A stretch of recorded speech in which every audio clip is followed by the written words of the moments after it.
Hello students, today in this video I am going to teach you image formation by convex mirror.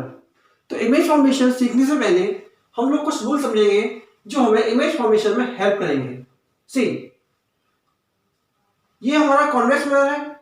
Convex mirror में इसका जो बाहरी outer surface है ये इसका रिफ्लेक्टिव सरफेस है। ये फोकस पॉइंट हो गया, ये सेंटर ऑफ कर्वेचर हो गया। दिस इज द पोल। तो इन आवर फर्स्ट रूल हम देखते हैं जो इंसिडेंट रे है वो प्रिंसिपल एक्सिस के पैरेलल आ रही है और कॉन्वेक्स मिरर जो होता है वो रे को डाइवर्स करता है। तो ये जो रे है आफ्टर रिफ्लेक्शन डाइवर्ज होगी। तो डाइवर्ज होने के बाद अगर हम इस रे को इस पॉइंट से देखते हैं, यहां से देखते हैं, तो हमें ऐसा अपीयर होता है कि ये जो रे है वो फोकस से होके आ रही है। मींस अगर हम रे को यहां से देखेंगे तो ऐसा अपीयर होगा कि ये जो रे है वो इस फोकस पॉइंट से होके आई है। तो रूल कहता है कि कॉन्वेक्स मिरर में जो भी रे प्रिंसिपल एक्सिस के पैरेलल आएगी आफ्टर रिफ्लेक्शन ऐसा अपीयर होगा कि वो रे फोकस से होके आ रही है। जब भी आप रे डायग्राम ड्रॉ करेंगे और देखेंगे कि जो भी रे प्रिंसिपल एक्सिस के पैरेलल आ रही है आफ्टर रिफ्लेक्शन वो इस तरह से डाइवर्ज होगी कि ये जो रे है फोकस पॉइंट से आ रही है। तो this is the first rule. In our second rule हम देखते हैं कि ये जो इंसिडेंट रे है वो सेंटर ऑफ कर्वेचर की तरफ आ रही है। तो जो इंसिडेंट रे है वो सेंटर ऑफ कर्वेचर की तरफ आ रही है। इसका मतलब है कि ये जो रे है वो नॉर्मली इंक्लाइंड हो रही है, बिकॉज सेंटर ऑफ कर्वेचर से मिरर के ऊपर हम जो भी लाइन ड्रॉ करेंगे वो हमेशा नॉर्मल होती है। तो ये जो रे है वो नॉर्मली इंक्लाइंड हो रही है। तो जो भी रे मिरर के ऊपर नॉर्मली इंक्लाइंड होती है after reflection it will go back on the same path.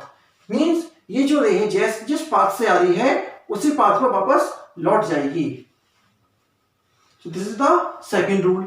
And in our third rule में देखते हैं कि ये जो रे है वो मिरर के पोल पे आ रही है और ये जो लाइन है प्रिंसिपल एक्सिस है ये it behave like a normal. ये नॉर्मल की तरह बिहेव करती है। तो अब ये जो इंसिडेंट रे है ये नॉर्मल से जिस एंगल पे आएगी उतने ही एंगल बनाकर ये रिफ्लेक्ट हो जाएगी। तो this is the third rule. So these are the three rules that will help you in the formation of image.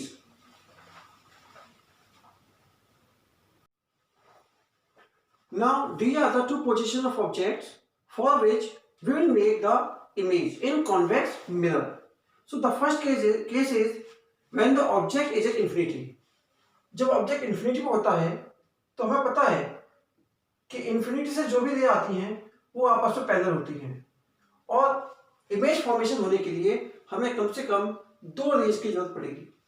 तो ये जो दो रेज हैं ये आपस में पैरेलल हैं और मान लेते हैं कि ये जो रेज हैं वो प्रिंसिपल एक्सिस के भी पैरेलल हैं।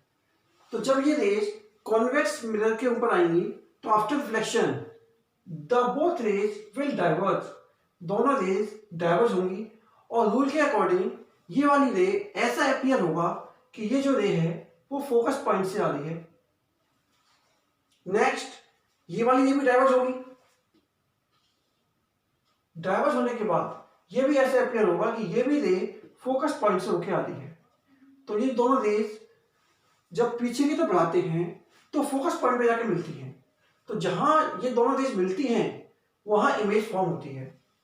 तो इस तरीके से ये जो ऑब्जेक्ट इंफिनिटी में होता है उसकी इमेज फोकस पॉइंट पे बनती है। और एक बात नोट करने वाली है, जब भी रेज डाइवर्ज होगी तो हमेशा वर्चुअल इमेज बनती है। तो the nature of the image is virtual. और वर्चुअल इमेज जो होती है वो होती है इरेक्ट। मींस इमेज वर्चुअल है एंड इरेक्ट। द साइज होगा वो होगा highly diminished and the position at focus point. Image कहां बननी है? इमेज फोकस पर बननी है। नाउ सपोज करते हैं कि जो भी रेज हैं वो इंफिनिटी से आ रही हैं लेकिन प्रिंसिपल एक्सिस के पैरेलल नहीं है। अब इंफिनिटी से आ रही हैं और प्रिंसिपल एक्सिस के पैरेलल नहीं है तो इमेज फॉर्म होने के लिए दो रेज की जरूरत पड़ेगी, तो ये दो वो रे हैं। मान लेते हैं पहली रे सेंटर ऑफ कर्वेचर की तरफ आती है और दूसरी रे पोल पे आती है। तो आफ्टर रिफ्लेक्शन ये वाली रे सेम पाथ पर वापस लौट जाएगी, क्योंकि ये जो रे है वो नॉर्मली इंक्लाइन हो रही है और ये जो रे है पोल पे आ रही है and this is the normal. तो जितने एंगल से आई है उतने ही एंगल से ये रिफ्लेक्ट होगी। तो मीन्स अब इस रे को हम पीछे की तरफ बढ़ाएंगे तो ये दोनों रेज इस पॉइंट पे आके कट कर रही हैं। इसको इस तरफ बढ़ाया, इसको यहां बढ़ाया, तो दोनों रेज इस पॉइंट पे आके कट कर रही हैं। तो जहां ये कट कर रही हैं वहां इमेज बनेगी।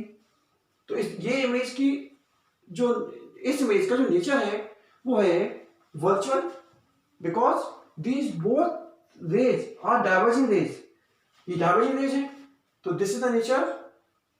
सो the nature of the image is virtual and erect. Size of the image highly diminished and position of the image is at focus. Now the second case is when the object is between pole and infinity. Object जो है pole और infinity के बीच में है। So this is the object. तो मान लेते हैं पहली रे जो है वो प्रिंसिपल एक्सिस के पैरेलल आ रही है। तो जो भी रे प्रिंसिपल एक्सिस के पैरेलल आती है, आफ्टर रिफ्लेक्शन ऐसा अपीयर होता है कि ये जो रे है वो डाइवर्ज हुई है या वो जो रे है वो फोकस पॉइंट से आ रही है। इसको यहां से देखेंगे तो ऐसा अपीयर हुआ कि फोकस पॉइंट से आ रही है। दूसरी रे मान लेते हैं वो सेंटर ऑफ कर्वेचर की तरफ आती है। तो सेंटर ऑफ कर्वेचर की तरफ जब रे आती है तो वो नॉर्मली इंक्लाइन होती है, मींस आफ्टर रिफ्लेक्शन ये उसी पाथ पर वापस लौट जाएगी। जब इस रे को पीछे की तरफ बढ़ाएंगे तो जहां ये दोनों रेज मीट करेंगी वहां इस ऑब्जेक्ट की इमेज बनेगी। So this is the object and this is the image of the object. So what is the nature of the image? Image जो है डाइवर्जिंग रेज से बन रही है, so it is virtual. Virtual जो रे होती है, इमेज होती है, वो इरेक्ट होती है। तो image is virtual and erect. Size smaller है and position between pole and focus.